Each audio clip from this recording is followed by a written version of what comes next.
తెలుగు వారి number 1 choice Telugu matrimony.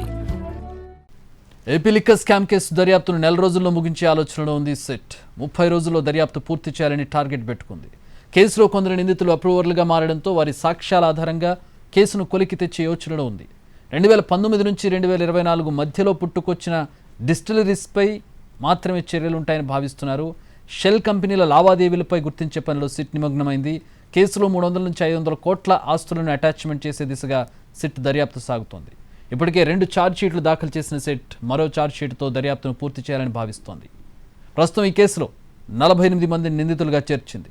ఈ సంఖ్య 50కి పూర్తిగా చేరే ఛాన్స్ ఉంది. టెక్నికల్ ఆధారాలు ఇప్పటికే సేకరించడంతో అరెస్ట్ అయిన వారిని అవసరం ఉంటేనే కస్టడీ చేసుకోవాలని సిట్ ఆలోచన చేస్తోంది. ఏపీ లిక్కర్ స్కామ్ కేసు దర్యాప్తును నెల రోజుల్లో ముగించే ఆలోచనలో ఉంది సిట్. 30 రోజుల్లో దర్యాప్తు పూర్తి చేయాలని టార్గెట్ పెట్టుకుంది.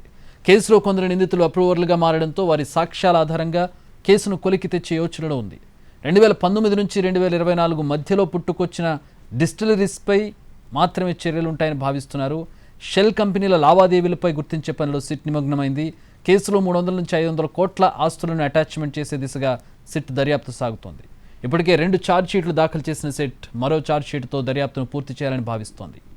ప్రస్తుతం ఈ కేసులో 48 మందిని నిందితులుగా చేర్చింది. ఈ సంఖ్య 50కి పూర్తిగా చేరే ఛాన్స్ ఉంది. టెక్నికల్ ఆధారాలు ఇప్పటికే సేకరించడంతో అరెస్ట్ అయిన వారిని అవసరం ఉంటేనే కస్టడీ చేసుకోవాలని సిట్ ఆలోచన చేస్తోంది.